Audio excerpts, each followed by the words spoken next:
Le palais de Buckingham est l'un de ces symboles que l'on reconnaît au premier regard. Mais pourquoi est-il évalué à une somme aussi fabuleuse? Et quel secret se cache derrière ces murs? Nous vous guiderons à travers les appartements royaux de la reine Elisabeth et nous jetterons un œil au palais à des milliards, en dévoilant ses secrets les plus stupéfiants. Et pour commencer, un bref excursus, afin que vous vous orientiez facilement dans cette splendeur. La vie de luxe.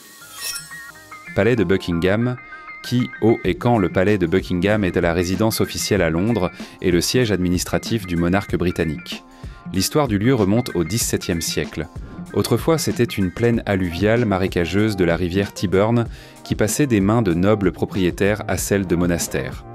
En l'an 1703, John Sheffield, premier duc de Buckingham et de Normandie, y érige une grande maison de ville, Buckingham House. En l'an 1761, le roi George III achète Buckingham House pour son épouse, la reine Charlotte, et leurs enfants, le transforment. On commence alors à l'appeler Queen's House. C'est avant tout une résidence privée et un lieu de réception mondaine. En l'an 1820, George IV hérite de la maison et décide d'en faire un véritable palais. Et en l'an 1837, la reine Victoria devient la première monarque à faire du palais de Buckingham sa résidence officielle.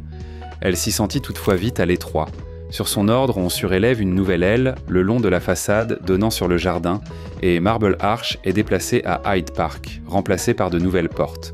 Victoria introduit pour l'époque des commodités ultramodernes, l'éclairage au gaz, des toilettes à chasse d'eau, des sonnettes électriques.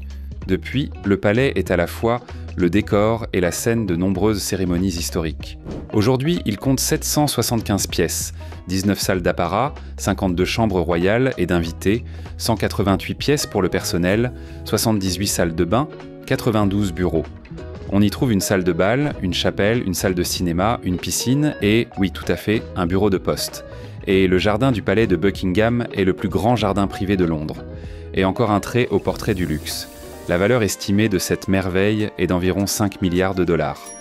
Chaque année, de la fin juillet jusqu'en octobre, les State Rooms, les salles d'apparat où se déroulent les cérémonies d'État, s'ouvrent généreusement au public.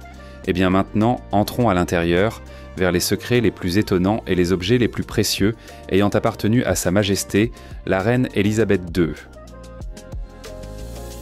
Le Blue Mauritius, à 2 pence. Le timbre le plus convoité au palais est conservé la collection philatélique royale, l'une des plus précieuses au monde. Son cœur, le légendaire Blue Mauritius de 2 pence, appelé aussi Twopenny Blue. Le timbre fut émis par la colonie britannique de l'île Maurice en septembre de l'an 1847, en même temps que le timbre d'un penny, de couleur orange-rouge. Sur les premiers tirages figurait l'inscription Post Office, qui fut ensuite remplacée par Post Paid. Le bleu de 2 pence fait partie de la collection royale passée à la reine Elisabeth II. Il est conservé dans une salle spéciale du palais. L'image, le profil de la reine Victoria, le graveur Joseph Osmond Barnard, s'inspira des timbres britanniques de l'époque, mais donna au dessin un caractère délibérément primitif. À partir d'une seule forme d'impression, on réalisa environ 500 exemplaires de chaque valeur faciale. Beaucoup servirent à envoyer des invitations au bal de l'épouse du gouverneur de l'île Maurice, d'où la rareté des exemplaires conservés. Aujourd'hui, les exemplaires connus sont catastrophiquement peu nombreux. Quelques dizaines à peine, et c'est pourquoi ils battent des records aux enchères. Dès l'an 1904, le roi George V acheta un Post Office bleu non oblitéré pour 1450 livres sterling. Au niveau de prix de l'an 2021, cela représente environ 170 000 livres sterling. En l'an 2011, l'un des exemplaires est parti pour environ 1 700 000 dollars, environ 1 200 à 1 300 000 euros à l'époque. Au total, il ne reste dans le monde que 26 timbres mauriciens, 14 d'un penny et 12 de 2 pence. L'estimation du Maurice bleu du palais, jusqu'à 2 millions de dollars, et l'ensemble de la collection philatélique royale dépasse largement 100 millions de livres sterling. C'est un chef-d'œuvre miniature et un fragment tangible de l'histoire coloniale de l'île Maurice. La collection n'est pas ouverte en permanence, mais certaines pièces sont périodiquement présentées lors d'expositions et prêtées à des musées.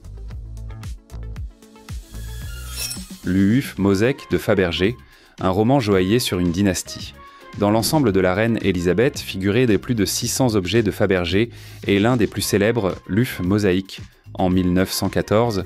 C'est une œuvre de Peter Carl Fabergé commandée par l'empereur Nicolas II, un cadeau pascal à son épouse, l'impératrice Alexandra Fyodorovna. le dernier œuf que le couple impérial reçut avant la guerre mondiale et la Révolution, ce qui le rend symbolique en soi. La coque en platine et en or est divisée en 5 panneaux ovales, ceinturés de courroies de diamants et d'or. Sur les panneaux, une broderie joaillière faite de minuscules mosaïques. Diamants, saphirs, rubis, émeraudes, topazes, grenats. Le sommet est couronné d'une pierre de lune portant l'année 1914 et les initiales de l'impératrice en russe. Le principal secret, à l'intérieur, un minuscule cadre en or avec des portraits en relief des enfants impériaux, Olga, Tatiana, Maria, Anastasia et Alexei. Le cadre est émaillé en grisaille, des nuances d'une finesse extrême créent une profondeur photographique, repose sur un support couronne en or et est fixé par de minuscules clips. L'œuf a survécu au bouleversement de la Révolution. En l'an 1917, il fut confisqué par les bolcheviks, puis vendu par l'entremise de l'organisme d'antiquité Aurusso. En l'an 1933, George V et la reine Mary l'acquirent pour seulement 250 livres sterling. Et depuis, l'œuf appartient à la collection royale. En l'an 1952, il passa à Élisabeth II et fut exposé au public notamment à l'été de l'an 2011 lors d'une présentation des Fabergé royaux. L'œuf mosaïque, une micro-mosaïque joaillière de niveau haute couture, un objet de statut, d'histoire et d'une finesse artistique inestimable. Collection Daher, 1 million d'objets de luxe, la Queen's Gallery du palais de Buckingham, la partie visible de l'iceberg, de la plus grande collection privée au monde, environ 1 million d'objets. Cela représente 7000 peintures, plus de 150 000 feuilles graphiques, dont 30 000 aquarelles et dessins, environ 450 000 photographies et encore environ 700 000 objets d'art décoratifs et appliqués. Meubles, porcelaine et tissus, carrosses, armes, pièces de joaillerie, horloges, instruments de musique, services, objets botaniques, manuscrits, livres, sculptures, la liste semble infinie. L'amorce, dès Henri VII, mais la collection décolle véritablement sous Charles Ier, Van Dyck, Rubens, Titien, Mantegna. Après l'exécution du roi en l'an 1649, l'ensemble fut dispersé. Une partie des chefs-d'œuvre échoua en France et en Espagne. Au rétablissement de la monarchie, Charles II récupéra des tableaux perdus et enrichit les fonds, notamment par des cadeaux des Pays-Bas. Ensuite, chaque monarque y ajouta son apport. Élisabeth II soutint la collection également par l'art contemporain, d'Andy Warhol et Anish Kapoor à Lucian Freud et David Hockney. On y trouve plus de 50 Canaletto, un Vermeer rarissime, d'éminents Rembrandt et plus de 30 dessins de Léonard de Vinci. Il est impossible d'en donner une valeur marchande précise. La collection est hors commerce. Mais les experts avancent peu prudemment, comme repère des dizaines de milliards. L'ampleur, la qualité, la rareté et la signification historique faisant leur œuvre. Environ 3000 objets sont constamment en prêt muséal dans le monde entier. Beaucoup participent à des expositions temporaires. Comte joaillier, du sceptre impérial aux broches. Élisabeth II a réuni une garde-robe joaillière impressionnante. Couronnes, tiares, colliers et des centaines de pièces plus modestes, certaines héritées, d'autres offertes par des souverains et des diplomates, d'autres encore commandées aux meilleures maisons. L'icône principale, la couronne impériale d'État. Symbole du pouvoir monarchique, sa version actuelle date de l'an 1937. Le nouveau monarque la porte pour la première fois lors de la procession suivant le couronnement. La cérémonie elle-même se déroule avec la couronne de Saint-Édouard, puis lors de cérémonies solennelles comme l'ouverture du Parlement. Elle compte 2868 diamants, 17 saphirs, 11 émeraudes, 5 rubis et 273 perles. Son poids, environ 2,3 livres, un peu plus d'1 kilogramme. La croix supérieure est ornée du saphir de Saint-Édouard, qui selon la tradition fut extrait de l'anneau d'Édouard, le confesseur lors de la réinhumation en l'an 1163. Les estimations de valeur, de simples conjectures d'experts, mais on cite une fourchette allant de centaines de millions à de nombreux milliards de livres sterling. Bien sûr, il y a aussi les jours ouvrables du luxe. Dans la gamme joaillière personnelle de la reine, plus de 300 pièces, 98 broches, 46 colliers, 37 bracelets, 34 paires de boucles d'oreilles, 20 tiares, 15 bagues, 14 montres et 5 pendentifs. Il ne s'agit pas des regalias du couronnement, créés sous Charles II, mais d'un ensemble avec lequel Sa Majesté est apparue sur les portraits d'État pour l'Australie, le Canada, la Nouvelle-Zélande, une élégance soulignée, multipliée par le statut. La robe de mariée de la reine Victoria, une mode devenue tradition. Le 10 février de l'an 1840, à la chapelle du palais Saint-James, la jeune reine Victoria s'avance vers l'autel avec le prince Albert de Saxe-Cobourg-Gotha, vêtu d'une robe en lourd satin de soie, couleur crème. L'ourlet est bordé d'une large garniture en dentelle faite main du Devon, Honiton, partout, des branches de fleurs d'oranger en signe de fécondité. Sur la jupe, dans la couronne, dans le bouquet, la traîne 18 pieds. La couleur blanche pour une tenue nuptiale était alors une audace. Les souveraines choisissaient donc plus souvent des tons vifs ou de la dentelle de Bruxelles. Victoria choisit consciemment le blanc afin de soutenir l'industrie textile britannique et de souligner la simplicité et la modestie de la mariée plutôt que la majesté du monarque. Ainsi naquit la tradition de la robe de mariée blanche, qui embrasa l'Angleterre victorienne et reste un canon jusqu'à aujourd'hui, même si Victoria ne fut pas la première mariée royale en blanc.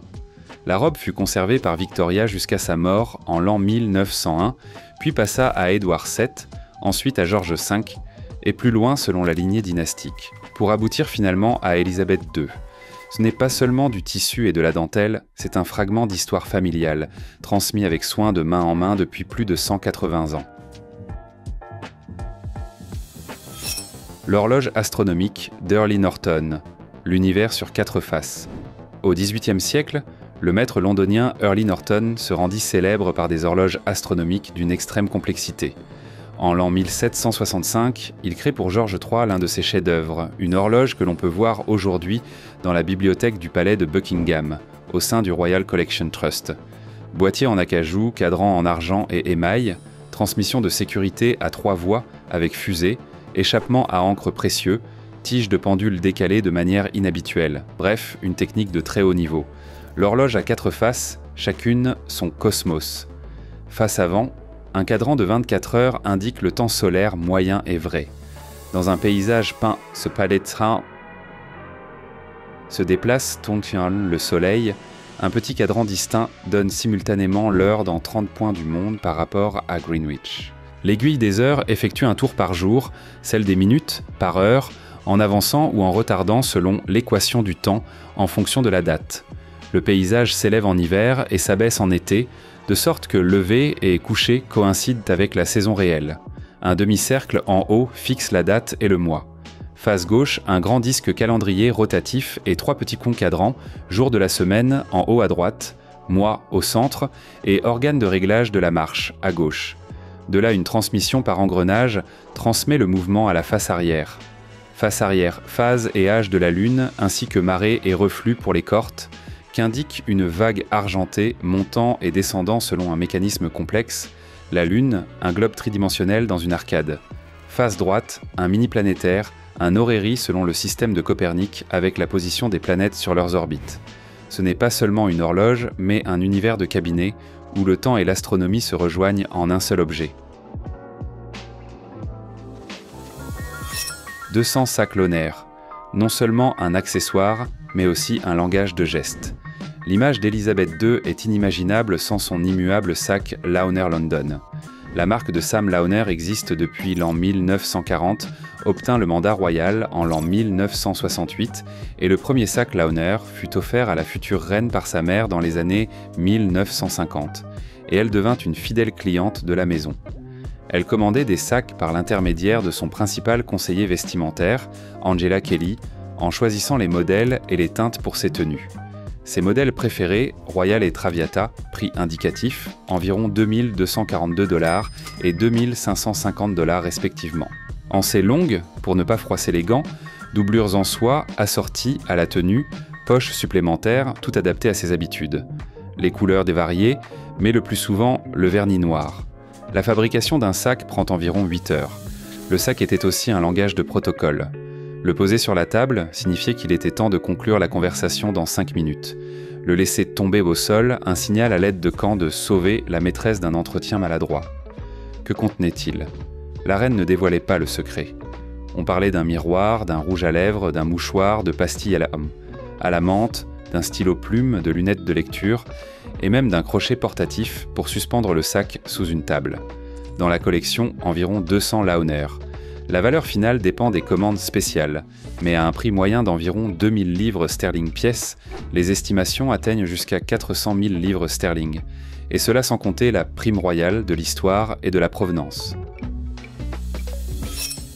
Le Jardin Royal, 16 hectares de silence au cœur de Londres. Le jardin du palais de Buckingham, un monde clos d'environ 16 hectares où coexistent plantes rares, oiseaux et traces de caprices historiques. Au XVIIe siècle, Jacques Ier tenta d'y cultiver des mûriers pour le verre à soie. On s'était trompé d'espèce, le projet ne prit pas. Aujourd'hui, le jardin abrite 45 variétés de mûriers et depuis l'an 2000, la collection nationale de ces arbres y est officiellement conservée. Le jardin entra dans les possessions royales en l'an 1761, lorsque George III acquit Buckingham House pour Charlotte. À cette époque, on gardait dans la ménagerie domestique des animaux exotiques. Un éléphant est l'un des premiers zèbres d'Angleterre. Au XIXe siècle, lorsque George IV transformait la maison en palais, s'ajoutèrent un lac et une butte artificielle élevée, The Mound. Au XXe et XXIe siècle, de nouveaux éléments jusqu'à un court de tennis.